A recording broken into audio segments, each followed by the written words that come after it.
Seri 4 Pelangi di Langit Singasari. Panasnya Bunga Mekar. Cerita, Esa Mintarja. Audiobook, novel silat. Bab 55. Orang tua berambut putih itu menjadi berdebar-debar. Jika kedua orang itu adalah benar-benar orang-orang yang dekat dengan Mahaprabu di Singasari, maka persoalan akan dapat berkembang jika keduanya merasa terhina dengan perlakuan aku terhadap mereka. Namun dalam pada itu, Mahisa Agni berkata, lupakan apa yang telah terjadi, jika kalian mengakui apa yang aku katakan. Tetapi nampaknya aku yang muda itu tidak segera dapat mempercayainya. Masih nampak keraguan-raguan memancar pada sorot matanya. Namun orang berambut putih itu kemudian berkata, jika demikian, kami mengucapkan terima kasih. Karena itulah agaknya maka agaknya tuan-tuan dapat berlaku bijaksana. Kami mohon maaf atas segala tingkah laku kami. Beruntunglah bahwa aku masih mendengar peringatan Tuan. Jika tidak, dan aku memaksa diri untuk membenturkan ilmuku, maka aku kira aku tidak akan dapat bangkit lagi selama-lamanya.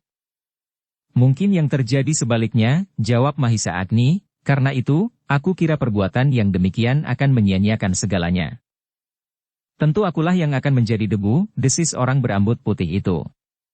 Lalu katanya, jika demikian, perkenankanlah kami mempersilahkan Tuan naik ke pendapa.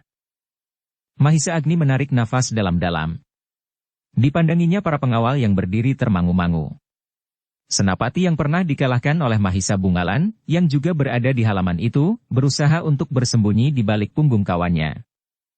Pantas aku dianggapnya sebagai permainan saja, berkata senapati itu di dalam hatinya, ternyata mereka adalah orang-orang dalam istana Singasari. Aku yang muda itu pun tidak dapat berbuat lain. Gurunya telah menentukan satu sikap terhadap ketiga orang itu. Karena itu, maka ia pun tidak dapat mengelak lagi. Sejenak kemudian ketiga orang itu telah berada di pendapa agung istana aku yang tidak siap untuk menerima mereka. Suasana yang canggung dan kaku mewarnai pertemuan itu. Namun orang berambut putih itu agaknya berusaha untuk mengisi kekosongan dengan pertanyaan-pertanyaan yang mengarah. Apakah tuan-tuan telah lama berada di istana Singasari? Bertanya orang berambut putih itu pula. Mahisa Agni tersenyum. Katanya, saudaraku ini mengabdi bukan saja setelah Singasari berdiri, tetapi sejak aku Tunggul Ametung memerintah Pakuan Tumapel. Sejak aku Tunggul Ametung, orang berambut putih itu merasa heran, sudah lama sekali. Kami pun sudah terlalu tua sekarang, jawab Witantra, sudah tentu waktu aku menghamba di Tumapel aku masih sangat muda. Orang berambut putih itu mengangguk-angguk. Sementara Witantra pun kemudian berkata, karena itu, Kisanak, jangan terlalu berprihatin atas keadaan ini. Aku percaya bahwa aku yang masih muda itu, masih belum dapat mengendalikan dirinya sebagaimana orang-orang tua. Tetapi jangan merasa direndahkan dengan sikap kami. Bukan maksud kami menyombongkan diri, tetapi jika kami mengaku bahwa kami orang-orang dalam istana Singasari semata-mata untuk memberitahukan kepada Kisanak, terutama kepada aku yang masih muda itu, bahwa yang kalian alami bukannya satu penghinaan. Aku yang masih muda itu menarik nafas dalam-dalam. Sebenarnya lah, bahwa setelah ia sempat merenungi apa yang telah terjadi, dan orang-orang sedang dihadapinya, maka mulailah ia menyadari keadaannya. Sementara itu orang berambut putih itu berkata, demikianlah memang yang terjadi di dalam hati kami. Setelah kami mengetahui siapakah tuan-tuan ini, maka kami pun justru telah menyesali perbuatan kami. Kami sama sekali merasa terhina, sementara kewibawaan aku pun tidak tersinggung karenanya. Justru karena yang hadir di sini adalah orang-orang dalam istana Singasari, orang itu berhenti sejenak, lalu, tuan-tuan, jika tuan yang seorang ini telah berada di istana sejak masa pemerintahan Tumapel, bagaimana dengan tuan yang seorang lagi? Aku pun berada di istana sejak masa pemerintahan aku Tunggul Ametung, jawab Mahisa Agni. Namun Witantra telah menambah, sama sekali aku beritahukan agar kalian mendapat gambaran yang benar tentang kami bertiga, sehingga tidak akan menyesal bahwa kalian telah melepaskan kami dan tidak menjatuhkan hukuman. Orang ini adalah saudara tua putri yang menurunkan Mahaprabu di Singasari sekarang ini. Jadi, orang berambut putih itu terkejut. Demikian juga aku yang masih muda itu. Meskipun Mahisa Agni menggamitnya, namun Witantra berkata selanjutnya, ia adalah saudara tua putri Ken Dedes. Putri Ken Dedes, Istri aku Tunggul Ametung, yang kemudian menjadi permaisuri di Singasari pada masa pemerintahan Sri Ranggaraja Sasang Amurwabumi, bertanya orang berambut putih itu. Witantra mengangguk sambil tersenyum. Jawabnya, ya Kisanak. Tetapi sudahlah, jangan kau hiraukan. Mungkin ada masalah lagi yang dapat kita bicarakan. Wajah-wajah nampak menjadi tegang. Orang berambut putih itu pun menjadi tegang, seperti juga aku yang masih muda itu. Beberapa orang senapati terpenting yang ikut duduk bersama mereka pun menjadi tegang pula dengan jantung yang berdebar-debar. Hampir setiap orang pernah mendengar tentang Aku Tumapel yang terbunuh oleh hambanya yang bernama Kebo Ijo, yang kemudian digantikan oleh seorang anak muda yang disebut sebagai keturunan Dewa Brahma. Yang kemudian berhasil mengalahkan Kediri dan mendirikan Singasari sebagai pusat pemerintahan. Dalam urutan peristiwa itu, tersebut juga seorang putri yang bernama Kendedes. Dalam pada itu, ternyata kecuali keheranan dan ketegangan yang mencengkam, maka aku, gurunya dan para senapati itu pun merasa, adalah satu tindakan yang tergesa-gesa bahwa mereka telah menangkap dan bahkan mengadili orang-orang itu sebelum mereka dengan sungguh-sungguh menelusuri segala peristiwa yang terjadi dan yang telah mereka lakukan. Tetapi dengan demikian usaha Mahisa Agni telah berhasil. Bahwa orang-orang yang mengadilinya itu memang harus mencabut keputusannya tanpa mengorbankan wibawanya, karena sebagaimana menjadi satu sikap, bahwa sabda Pandita Ratu, sekali sudah diucapkan maka tidak akan dapat dicabut lagi. Namun menghadapi ketiga orang yang ternyata bukan orang kebanyakan itu, mereka tidak dapat berbuat lain, karena mereka tidak ingin berurusan dengan Singasari. Sementara orang-orang yang keheran-heranan itu masih termangu-mangu, maka Witantra pun berkata, sudahlah. Jangan hiraukan lagi, kecuali jika masih ada keraguan-raguan antara kalian. Tidak. Tidak Tuan, berkata orang berambut putih itu, aku percaya bahwa Tuan-Tuan adalah para pemimpin tertinggi di Singasari. Hal itu ternyata nampak pada kebijaksanaan Tuan. Tuan berusaha menghindari benturan kekerasan, karena Tuan-Tuan tidak ingin membunuh aku. Meskipun akan dapat Tuan lakukan jika Tuan menghendaki. Itu adalah cermin dari satu sikap seorang pemimpin sejati. Justru bukan dengan kekuasaan yang ada pada Tuan, tetapi dengan sikap yang bijaksana. Jangan memuji, jawab Mahisa Agni, jika kalian mempercayai kami harap bahwa kalian melupakan saja peristiwa yang baru saja terjadi. Terima kasih Tuan. Jika Tuan berkenan memaafkan segala kelancangan kami, jawab orang berambut putih itu. Sudahlah, berkata Mahisa Agni, mungkin ada sesuatu yang lebih penting dibicarakan sekarang ini. Tetapi aku kira, persoalannya terlalu khusus, sehingga aku hanya ingin berbicara dengan aku dan gurunya. Aku yang masih muda itu menjadi berdebar-debar. Langkahnya yang salah itu memang dapat menggoyahkan kedudukannya. Sementara itu permintaan Mahisa Agni untuk berbicara hanya dengan aku dan gurunya, membuatnya semakin gelisah. Dalam pada itu, orang berambut putih itu pun minta kepada orang-orang lain yang hadir untuk sementara meninggalkan pertemuan itu, agar mereka dapat berbicara dengan leluasa. Ketika yang tinggal hanya aku dan orang berambut putih itu, maka Mahisa Agni pun kemudian bertanya, Kisanak. Aku minta maaf. Bahwa mungkin sekali pengamatanku keliru. Atau mungkin ada persoalan khusus yang tidak aku ketahui. Ketika Mahisa Agni berhenti sejenak, aku dan gurunya itu menjadi semakin berdebar-debar. Lah, jangan kau hiraukan. Mungkin ada masalah lagi yang dapat kita bicarakan. Apakah Kisanak mengenal atau mengetahui seseorang yang bernama Ki Dukut Pakering? Bertanya Mahisa Agni kemudian. Orang berambut putih itu menjadi tegang sejenak. Namun kemudian katanya, Tuan. Agaknya aku memang tidak pantas untuk berbohong kepada Tuan. Karena itu, aku tidak akan ingkar, bahwa aku masih mempunyai hubungan dengan orang yang bernama Ki Dukut Pakering. Bukan maksud kami untuk mengaku justru karena Ki Dukut mempunyai kedudukan yang baik di Kediri, karena kebetulan ia menjadi seorang yang mendapat kepercayaan untuk mengasuh dua orang pangeran kakak beradik. Mahisa Agni menarik nafas dalam-dalam. Katanya, terima kasih Kisanak. Dengan demikian, maka ternyata bahwa Kisanak sudah cukup lama tidak bertemu dengan Ki Dukut Pakering dan bahkan tidak mendengar kabar beritanya. Kenapa? Orang berambut putih itu menjadi heran. Tetapi apakah Kisanak dapat mengatakan hubungan antara Kisanak dan orang yang bernama Ki Dukut itu? Bertanya Mahisa Agni. Orang itu termangu-mangu sejenak. Namun kemudian, Katanya, pertanyaan Tuan membuat aku menjadi semakin berdebar-debar. Tetapi baiklah. Aku harus memberi penjelasan seperti yang sebenarnya aku mengerti. Terima kasih, desis Mahisa Agni. Aku memang masih mempunyai sangkut paut dengan Ki Dukut Pakering. Seperti yang aku katakan, bukan karena aku mengaku-aku karena kedudukannya. Tetapi ia memang seorang yang memiliki saluran ilmu seperti yang aku miliki.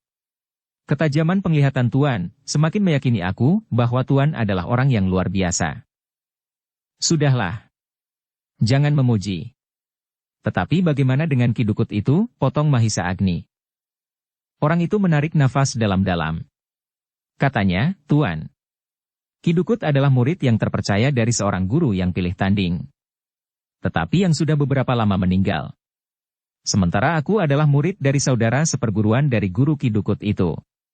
Karena itu, mungkin Tuan melihat beberapa persamaan antara unsur gerak Ki Dukut, karena kami memang bersumber dari perguruan yang sama, namun dalam perkembangannya, pengaruh pengalaman dan pengamatan setiap murid, maka nampak ada kelainan yang juga semakin berkembang.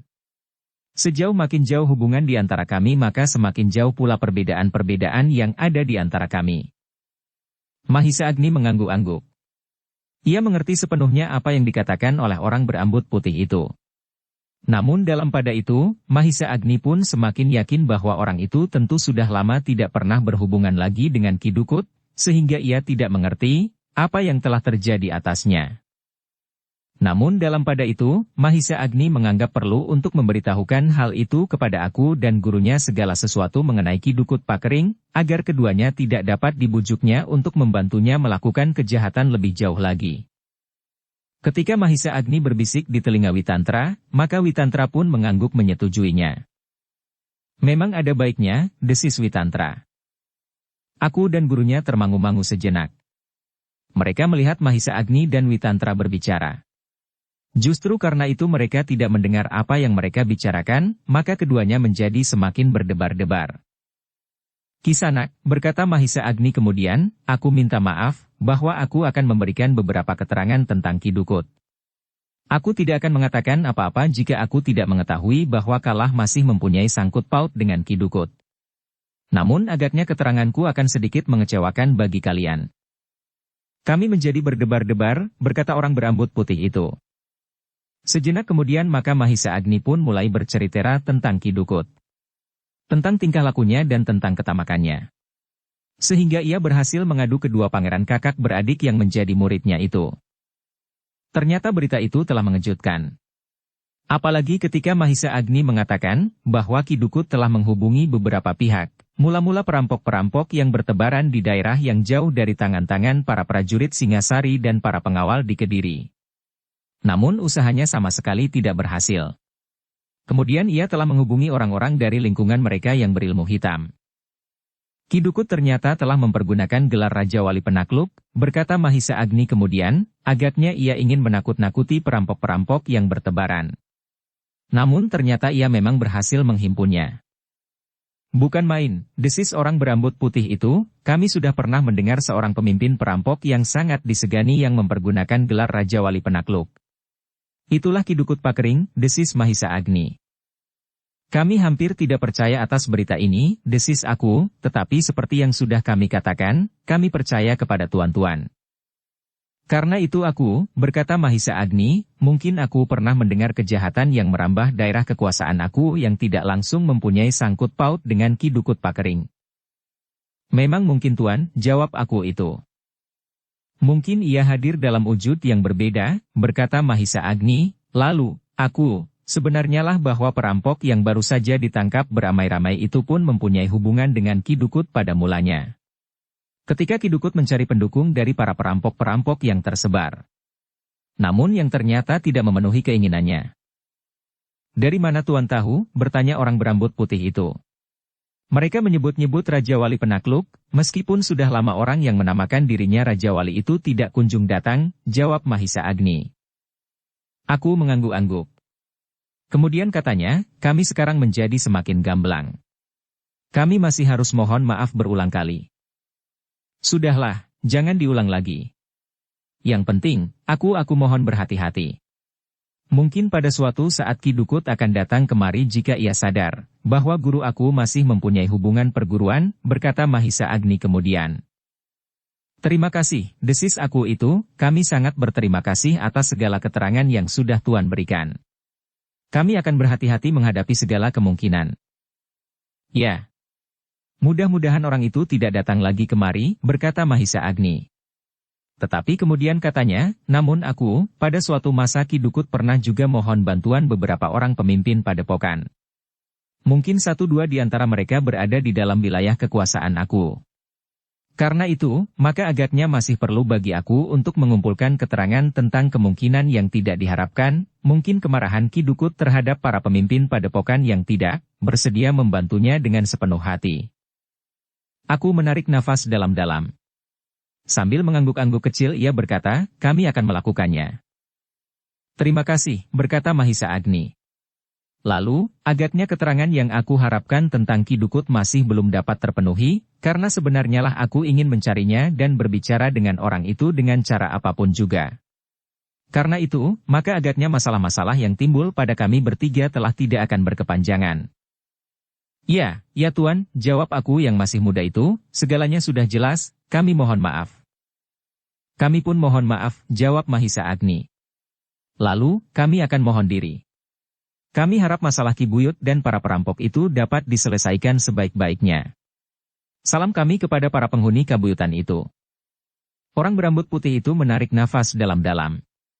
Sambil mengangguk-angguk ia berkata, kami akan menemui para pemimpin kabuyutan itu menjelaskan apa yang telah terjadi, dan siapakah tuan-tuan itu sebenarnya. Itu tidak perlu, jawab Mahisa Agni. Tetapi jika Tuan tidak berkeberatan, biarlah mereka pun mengetahui, kenapa kami tidak bertindak lebih jauh atas tuan-tuan, karena sebenarnya lah bahwa kami tidak mempunyai wewenang untuk melakukannya. Jawab terang berambut putih itu. Mahisa Agni tersenyum.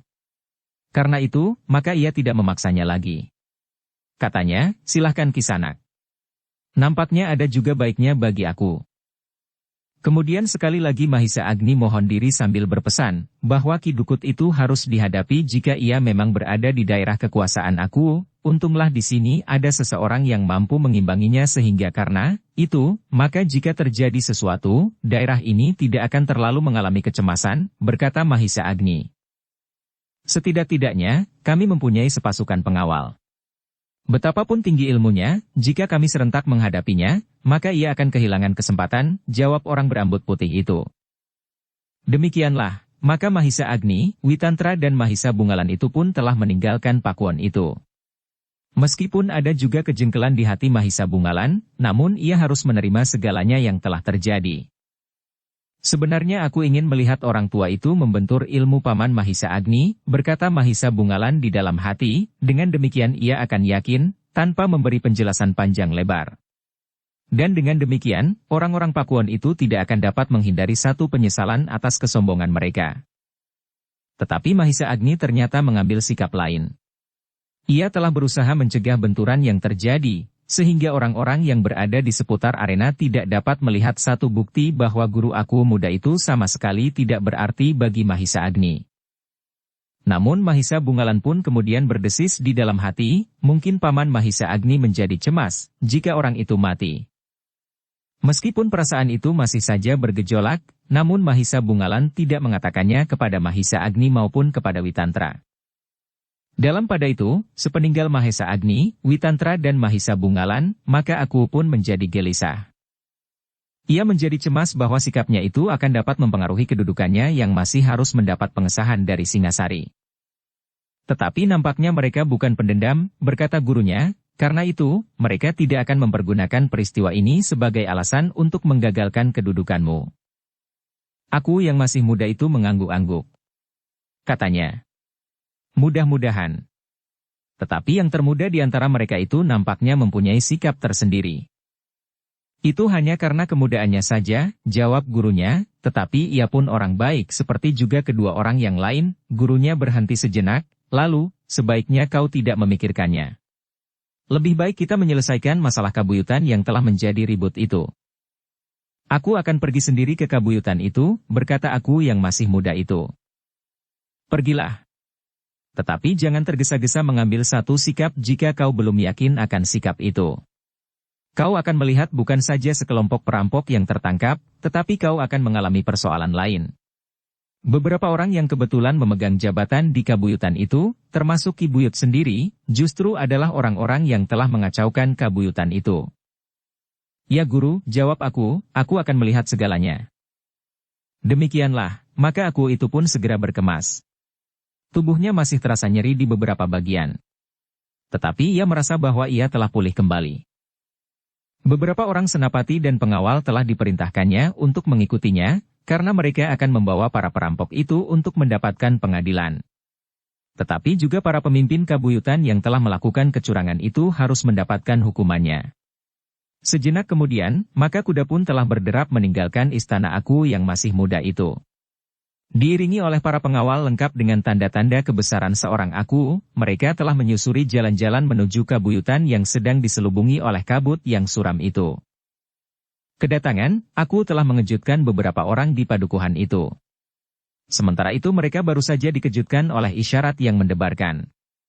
Justru setelah 3 orang yang telah menolong mereka dibawa oleh seorang senapati yang mendapat limpahan kekuasaan dari sang aku.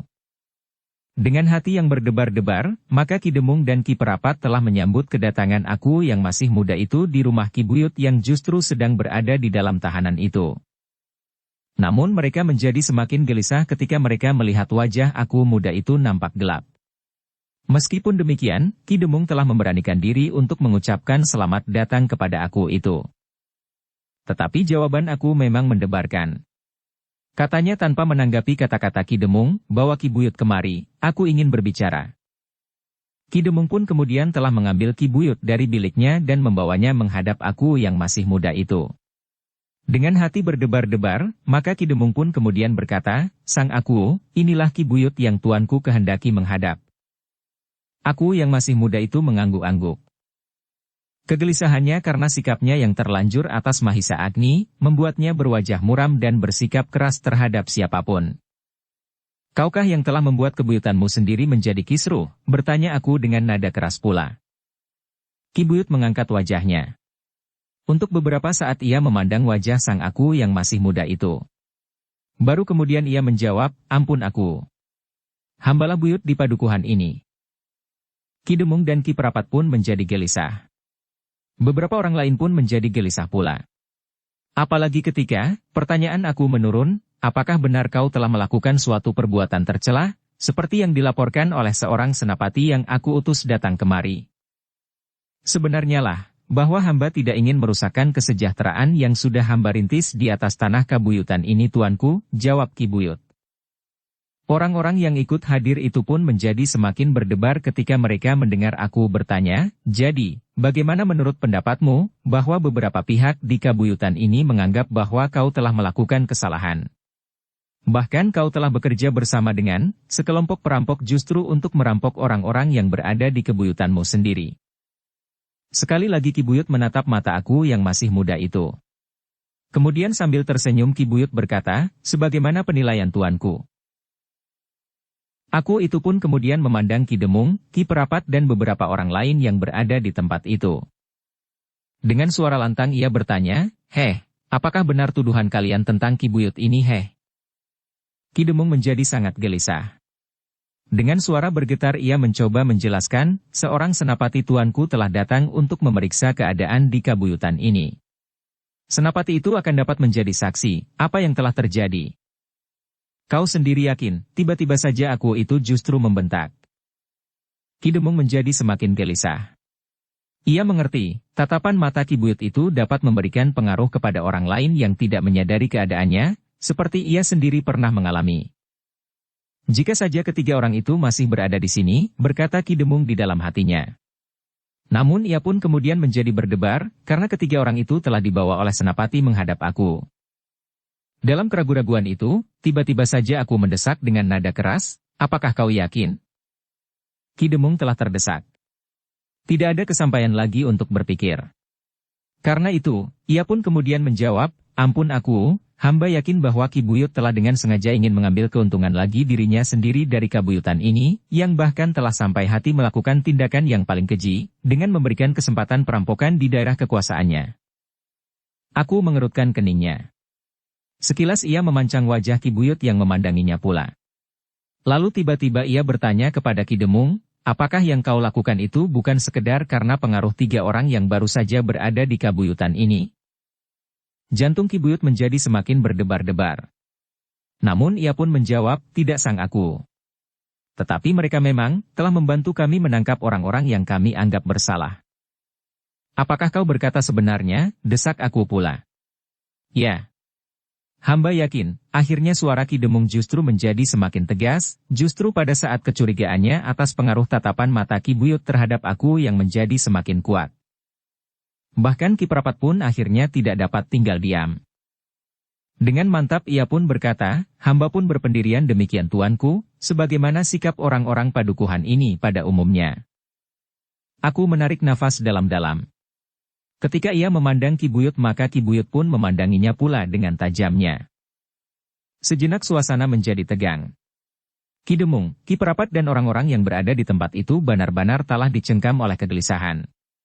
Jika Ki Buyut berhasil mempengaruhi aku dengan tatapan matanya, maka segalanya akan pecah berserakan. Aku masih sangat muda, berkata Ki Demung di dalam hatinya, mungkin sekali ia belum menemukan kepribadiannya dengan mantap, meskipun ia memiliki ilmu yang tinggi. Namun kemudian aku itu pun mengangguk-anggukan kepalanya sambil berkata, sekarang aku telah melihat sendiri apa yang terjadi. Aku mengerti, dan aku percaya, bahwa Ki Buyut telah melakukan satu kesalahan yang tidak ada taranya, justru bagi satu daerah kekuasaannya sendiri. Tuanku, aku itu terkejut. Dengan tajamnya, ia masih saja menatap mata aku yang memandanginya. Namun tiba-tiba saja aku berkata, jangan mencoba berbuat deksura seperti itu.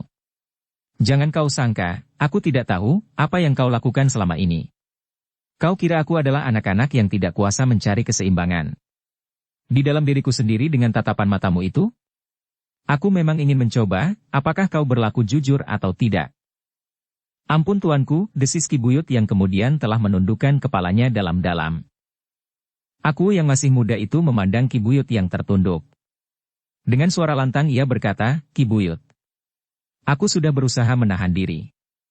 Hampir saja aku meloncat mencekikmu, ketika aku merasa yakin kau mencoba mempengaruhi aku. Tetapi aku bertahan untuk mengetahui betapa beraninya kau menghina aku di hadapan sekian banyak orang. Ki Buyut semakin menunduk sehingga kepalanya hampir menyentuh lantai. Dengan suara gemetar ia berkata, ampun tuanku. Betapa bodohnya hamba yang berani berbuat demikian di hadapan aku. Nah, sebaiknya kau katakan, apa yang sudah kau lakukan di sini, berkata aku kemudian. Ki Buyut menjadi ragu-ragu. Katakan di hadapan orang banyak, sebagaimana kau mencoba merendahkan martabatku di hadapan sekian banyak orang dengan usahamu mempengaruhi aku dengan tatapan matamu, tiba-tiba saja aku yang masih muda itu membentak. Ki Buyut bergeser setapak surut. Ketakutan yang sangat telah mencengkam jantungnya, sehingga ia pun kemudian mengatakan apa yang sebenarnya telah dilakukannya di hadapan aku dan di hadapan beberapa orang bebahu yang hadir di tempat itu. Aku menarik nafas dalam-dalam. Lalu katanya, pengakuanmu sudah cukup. Kau tidak akan terlepas dari hukuman yang berat. Aku sendirilah yang akan mengeterapkan hukuman itu. Ampun tuanku, hamba mohon ampun, suara Ki Buyut itu menjadi semakin gemetar. Aku tidak menghiraukannya, seolah-olah ia tidak mendengarnya. Kemudian diperintahkannya memanggil pemimpin perampok yang sudah tertawan pula. Bawa mereka bersama para perampok yang lain, perintah aku sendiri akan mengadili mereka esok pagi. Tetapi berhati-hatilah. Ki Buyut yang sempat mengacaukan daerah pemerintahannya sendiri itu senang bermain-main dengan ilmu sihir. Ia dapat mempengaruhi dengan tatapan matanya. Asal itu kalian sadari, kalian tidak akan terpengaruh sama sekali. Ki Buyut tidak dapat ingkar lagi. Maka para senopati dan pengawal yang mengikuti aku telah melakukan tugas mereka. Mereka telah mempersiapkan pemimpin perampok dan Ki Buyut untuk dibawa ke Pakuan, sementara beberapa orang pengawal telah mengambil para perampok yang tertawan pula. Sementara itu, Ki Demung dan Ki Merapat telah dipanggil menghadap secara khusus untuk didengar keterangannya tentang kabuyutan itu dan terutama tentang 3 orang yang baru saja berada di daerah kabuyutan itu dan telah membantu mereka mengatasi perampokan yang justru mendapat perlindungan dari Ki Buyut. Aku telah melakukan satu kesalahan, berkata aku berterus terang. Lalu, aku telah terpengaruh oleh sikap Senapati dan para pengawal. Ki Demung dan Ki Merapat mengangguk-angguk. Ketika aku itu menceritakan apa yang telah terjadi, maka Ki Demung dan Ki Merapat itu menarik nafas dalam.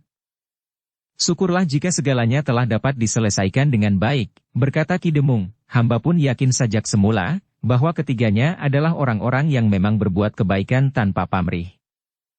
Ya.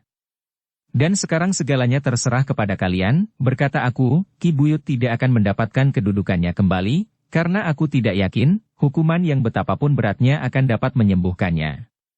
Karena itu, maka kalianlah yang wajib melakukan segala usaha untuk memperbaiki keadaan padukuhan-padukuhan yang termasuk dalam daerah kabuyutan ini. Perintah aku itu sudah tegas. Karena itu, maka Ki Demung dan Ki Merapat merasa mendapat beban tanggung jawab bagi padukuhan-padukuhan yang tergabung dalam satu kabuyutan. Setelah memberikan beberapa penjelasan, maka aku yang telah melihat sendiri keadaan di kabuyutan itu pun segera minta diri untuk kembali. Perintahnya pun telah dipertegas pula, menyerahkan segala sesuatunya kepada Ki Demung dan Ki Merapat. Siapa yang menentang kebijaksanaan ini berarti menantang keputusanku, berkata aku yang masih muda itu. Sepeninggal aku itu, maka Ki Demung dan Ki Merapat telah mengumpulkan orang-orang terpenting untuk membicarakan kemungkinan menentukan sikap mengulasi kekosongan karena Ki Buyut yang terpaksa dibawa oleh para pengawal sang aku. Adalah di luar dugaan mereka, bahwa tiba-tiba saja Mahisa Agni, Witantra dan Mahisa Bungalan telah singgah di kabuyutan mereka. Kedatangan ketiga orang itu ternyata telah disambut dengan sikap yang jauh berbeda dengan sikap mereka sebelumnya, meskipun sebelumnya mereka juga menunjukkan sikap yang baik. Kami mohon maaf tuanku, berkata Ki Demung, kami yang bodoh sama sekali tidak mengetahui siapakah tuanku sebenarnya. Mahisa Agni, Witantra dan Mahisa Bungalan justru menjadi enggan untuk tinggal di kabuyutan itu karena sikap mereka. Karena itulah, maka mereka pun hanya sekedar memberikan beberapa petunjuk saja, kemudian mereka minta diri untuk melanjutkan perjalanan. Agaknya aku telah datang kemari dan bercerita tentang kami, berkata Mahisa Agni. Ya tuanku, jawab Ki Demung. Baiklah. Lakukanlah pesan aku sebaik-baiknya. Kami akan melanjutkan perjalanan. Mudah-mudahan lain kali kami akan dapat singgah lagi, berkata Mahisa Agni. Mahisa Agni, Witantra dan Mahisa Bungalan tidak dapat mereka tahan lagi untuk bermalam barang satu malam. Ketiganya kemudian meninggalkan bukan saja kabuyutan itu, tetapi mereka telah melintasi batas dari kabuyutan yang terbentang di dalam daerah Pakuan. Mereka tidak lagi diganggu di perjalanan setelah ada isyarat bahwa keadaan telah dapat dikuasai. Meskipun masih ada bekas-bekas kesiagaan, tetapi tidak ada lagi yang menegur mereka dan apalagi berusaha menahan mereka meski sebagian besar orang-orang di sepanjang jalan tidak mengenal mereka. Sejak hari itu, maka mereka telah mulai lagi dengan satu pengembaraan.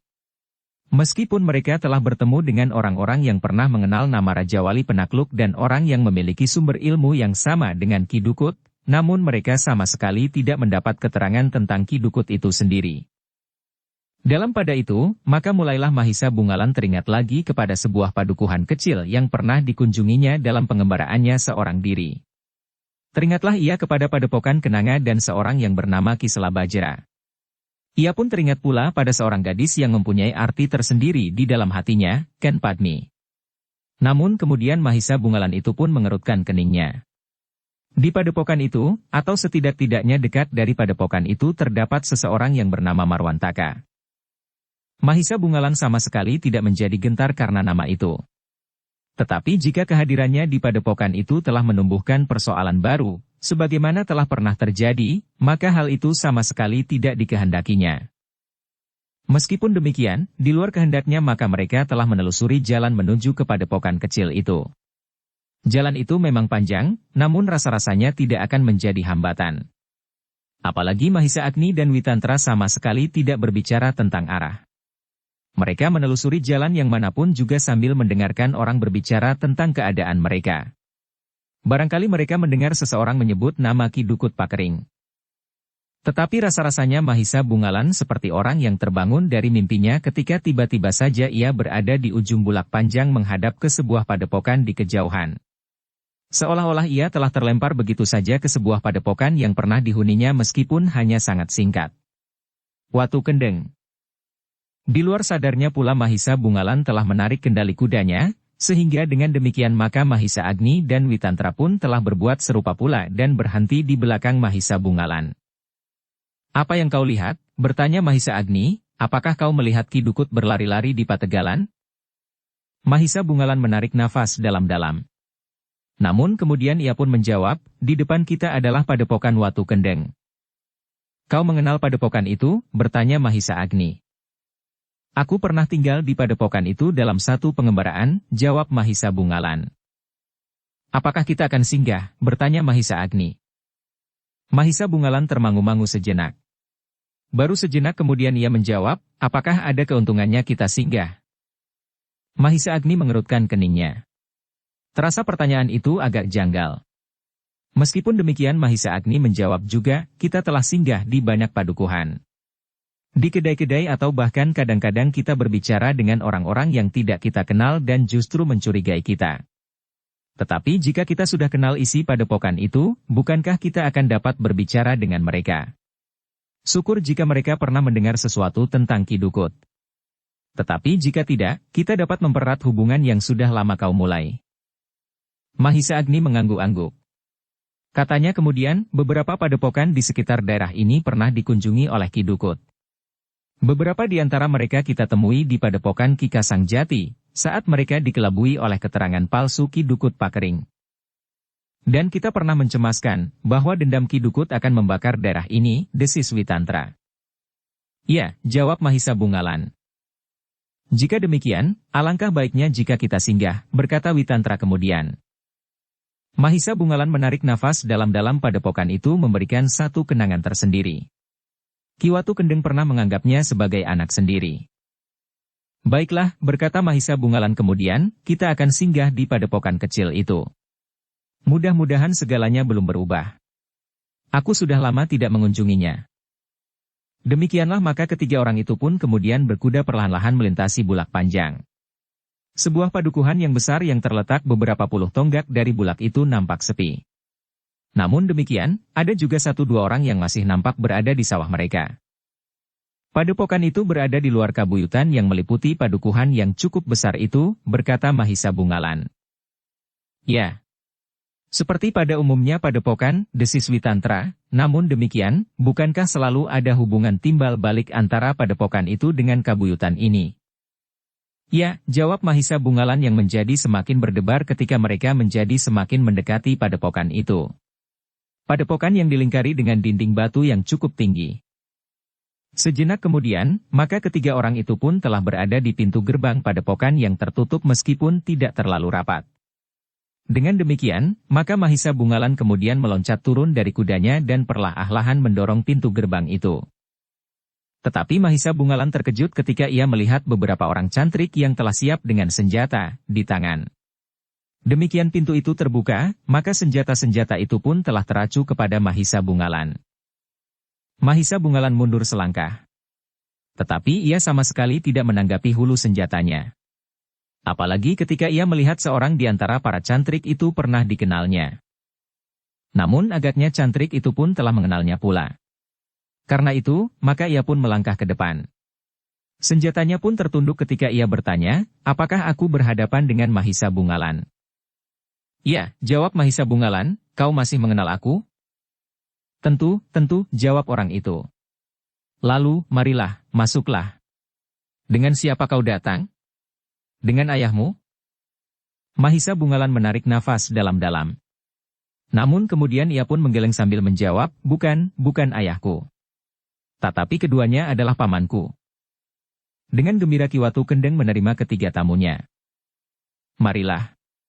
Kami persilahkan kalian masuk," cantrik itu mempersilahkan. Dalam pada itu, cantrik itu pun segera menghadap Ki Watu Kendeng dan melaporkan, siapakah ketiga orang yang telah memasuki regol halaman. "Mahisa Bungalan." "Jadi Mahisa Bungalan benar?" Telah datang ke padepokan ini, bertanya Ki Watu Kendeng. Ya. Bersama kedua orang pamannya, jawab cantrik itu. Ki Watu Kendeng pun dengan tergesa-gesa telah menyongsong ketiga orang tamunya. Setelah menyerahkan kuda mereka kepada cantrik yang berada di halaman, maka ketiganya pun telah dipersilahkan naik ke pendapa. Dengan gembira Ki Watu Kendeng menerima ketiga tamunya. Setelah mengucapkan selamat datang dan saling bertanya tentang keselamatan masing-masing, maka Ki Watu Kendeng itu pun berkata, "Aku tidak menyangka bahwa suara perenjak di halaman samping rumah itu telah menuntun Kisanak berdua serta Angger Mahisa Bungalah datang ke padepokan yang sangat jauh ini." "Bukanlah aku pernah berjanji untuk datang," sahut Mahisa Bungalan. "Ya. Dan sekarang kau telah memenuhi janji," desis Ki Watu Kendeng. Sesaat pembicaraan berkisar tentang keadaan padepokan itu selama saat-saat terakhir. Sawah yang semakin subur dan hasil panenan yang terlimpah. Namun dalam pada itu, Mahisa Bungalan pun berkata, selain kesuburan yang meningkat, nampaknya pengawalan pun telah meningkat pula. Ki Watu Kendeng mengerutkan keningnya. Katanya, agaknya hal itu bukannya satu kebanggaan bagi kami. "Apa yang telah terjadi?" bertanya Mahisa Agni. Ki Watu Kendeng termangu-mangu sejenak. Namun katanya kemudian, kalian baru saja datang. Biarlah kalian beristirahat barang 1-2 hari. Nanti kalian akan mendengar sendiri, apa telah terjadi di daerah ini.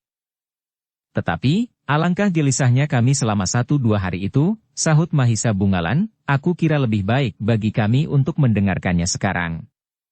Baik atau buruk, tetapi kami tidak lagi gelisah dan dicengkam oleh perasaan ingin tahu. Ki Watu Kendeng menarik nafas dalam-dalam. Namun kemudian katanya, baiklah. Tetapi sebaiknya setelah kalian sempat meneguk minuman yang akan dihidangkan. Ketiga orang tamu itu pun tidak memaksa. Mereka harus bersabar menunggu minuman dan makanan dihidangkan. Baru kemudian Ki Watu Kendeng berkata, adalah di luar keinginan kita semuanya, para penghuni padepokan yang berada di sekitar daerah, ini bahwa harus terjadi perpecahan yang gawat di antara kami. Perpecahan yang bagaimana? Bertanya Witantra. Ki Watu Kendeng menarik nafas dalam-dalam. Kemudian katanya, bunga itu sedang mekar. Namun rasa-rasanya mekarnya bunga itu telah memanasi udara sekitarnya. Mahisa Bungalan menjadi berdebar-debar.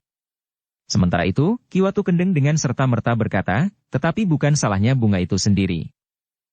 Tiba-tiba saja di luar sadarnya Mahisa Bungalan berdesis, apakah yang Ki Watu Kendeng maksudkan adalah Ken Padmi? Ki Watu Kendeng mengangguk-angguk. Katanya, iya. Kita yang berada di padepokan ini pun telah merasakan panasnya bunga yang sedang mekar itu. Apa yang telah terjadi? Mahisa Bungalan mendesak. Aku pun tidak ingin menyalahkan Ger. Tetapi jika semuanya telah diselesaikan saat itu, aku kira tidak akan terjadi kesibukan seperti sekarang ini, sehingga padepokan yang sudah tidak bersangkut paut ini pun selalu bersiaga menghadapi segala kemungkinan. Ya. Tetapi apa yang telah terjadi? Desak Mahisa Bungalan yang tidak sabar lagi. Ki Watu Kendeng menarik nafas dalam-dalam. Dipandanginya wajah Mahisa Bungalan yang tegang. Kemudian wajah kedua orang yang disebut sebagai pamannya itu. Mahisa Agni dan Witantra pun menunggu keterangan Ki Watu Kendeng itu dengan berdebar-debar. Serba sedikit keduanya pernah juga mendengar pengakuan Mahisa Bungalan tentang seorang gadis padepokan yang bernama Ken Padmi. Keduanya pun mengetahui bahwa pengembaraan Mahisa Bungalan itu ada hubungan dengan sentuhan perasaannya atas gadis itu. Karena itu, maka seperti Mahisa Bungalan, keduanya pun segera ingin tahu, apa yang telah terjadi. Angger Mahisa Bungalan, berkata Ki Watu Kendeng, sepeninggalmu, ada beberapa orang telah mencoba merebut hati gadis padepokan Kenaga itu. Gemak Werdi tidak dapat bertahan terlalu lama. Kemudian hadir seorang anak muda yang kaya raya, yang tinggal tidak terlalu jauh dari padepokan itu, seorang anak muda yang gagah dan tampan dihiasi dengan kekayaan yang melimpah. Tetapi anak muda itu nampaknya terlalu kasar sikap dan tingkah lakunya. Dianggapnya gadis padepokan itu dapat diperlakukan dengan sekehendak hatinya dengan uangnya yang melimpah. Marwantaka, potong Mahisa Bungalan. Bukan. Bukan Ger, jawab Ki Watu Kendeng, Marwantaka datang kemudian. Ia sempat tinggal di padepokan Kenaga. Bahkan masih ada nama-nama lain yang dapat disebut. Tetapi pertentangan yang paling tajam justru terjadi pada Marwantaka dan anak orang kaya raya itu. Siapakah namanya? Bertanya Mahisa Bungalan. Wiranata, jawab Ki Watu Kendeng. Lalu persaingan antara kedua anak muda itu telah pemuncak. Marwantaka memang mempunyai kekuatan dengan padepokannya, gurunya dan orang-orang lain yang mempunyai hubungan langsung atau tidak langsung. Sementara Wiranata yang merasa dirinya pernah berguru kepada seseorang yang pilih tanding itu pun telah menghimpun kekuatan pula. Dengan uangnya ia tidak sulit mendapatkan kawan untuk memusuhi Marwantaka. Mahisa Bungalan menarik nafas dalam-dalam. Kemudian dengan ragu-ragu ia bertanya, lalu apakah hubungannya dengan padepokan ini? Ki Watu Kendeng menarik nafas dalam-dalam. Katanya, Ki Selabajra menjadi kebingungan. Kedua belah pihak yang sudah menghimpun kekuatan itu telah mengancam padepokan Kenaga. Jika padepokan Kenaga menolak, maka yang akan terjadi adalah pertumpahan darah. Karena kegelisahannya dan pemecahan yang sampai saat ini belum ditemukan, maka Ki Selabajra minta agar aku dapat membantunya. Setidak-tidaknya untuk ikut serta melindungi padepokan Kenaga dari kemusnahan. Mahisa Bungalan menarik nafas dalam-dalam. Katanya dengan nada rendah, dengan demikian Watu Kendeng terpaksa berhadapan pula dengan kedua belah pihak yang sedang bermusuhan itu. Ki Watu Kendeng menarik nafas dalam-dalam. Katanya, aku tidak dapat ingkar. Meskipun hubungan antara Watu Kendeng dengan padepokan Kenaga pernah diwarnai dengan sikap keluargaku yang buram, namun aku tidak dapat menolak permintaannya. Aku berusaha untuk membantunya. Apa yang akan dilakukan oleh padepokan ini? Bertanya Mahisa Bungalan. Keadaan padepokan Kenaga memang sudah parah. Ada orang-orang lain yang sebenarnya terlibat. Tetapi mereka yang tidak dapat dengan terang-terangan melontarkan kekuasaannya karena gadis padepokan itu menolaknya, telah menyiramkan minyak ke dalam api. Mereka seolah-olah ingin melihat, padepokan Kenanga itu mengalami bencana justru karena gadis itu, berkata Ki Watu Kendeng. Lalu, dengan demikian ada dua kemungkinan yang dapat dilakukan. Apakah kami dari Watu Kendeng untuk sementara berada di padepokan Kenanga, atau para penghuni padepokan Kenanga untuk sementara berada di Watu Kendeng? Apakah itu satu penyelesaian? Bertanya Mahisa Bungalan. Penyelesaian sementara.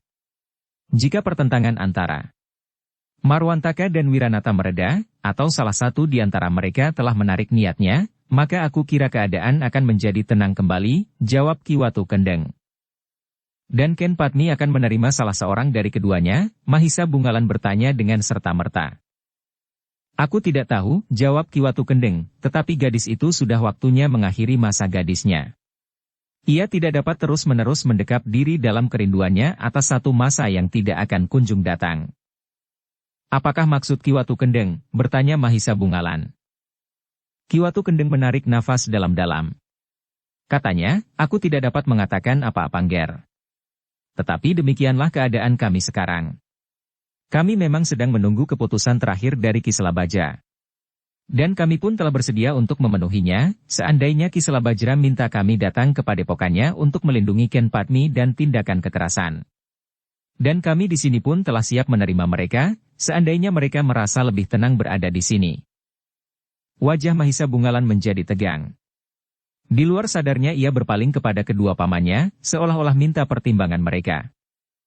Ki Watu Kendeng pun nampaknya berpengharapan bahwa kehadiran mereka akan membantu mengatasi keadaan. Namun ia merasa kecewa bahwa Mahisa Bungalah tidak datang bersama ayahnya. Ki Watu Kendeng, berkata Mahisa Agni kemudian, apakah keadaan yang gawat itu memang sudah mendesak? Aku kira memang demikian, jawab Ki Watu Kendeng, tetapi aku masih menunggu hubungan dengan Ki Selabajra. Mahisa Bungalan menjadi berdebar-debar. Ternyata ia hadir pada waktu padepokan itu memerlukannya. Tetapi ia tidak tahu bagaimanakah tanggapan yang bernama Ken Padmi itu sendiri. Apakah gadis itu merasa bahwa kehadirannya akan dapat menjernihkan suasana, atau justru sebaliknya? Dalam pada itu, maka Ki Watu Kendeng itu pun berkata, Angger Mahisa Bungalan. Jika Angger masih mempunyai sisa-sisa kenangan masa-masa yang pernah Angger alami di daerah ini, aku ingin mohon agar Angger dan kedua paman Angger ini untuk tinggal di Watu Kendeng barang 1-2 hari. Mungkin dalam waktu 1-2 hari itu, akan datang kabar dari padepokan Kenanga yang sudah dibayangi oleh keadaan yang gawat itu. Mahisa Bungalan menarik nafas dalam-dalam.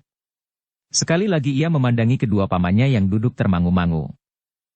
Witanta yang melihat kegelisahan di wajah Mahisa Bungalan itu pun berkata, Ki Watu Kendeng. Agaknya, kami tidak berkeberatan untuk memenuhi permintaan itu.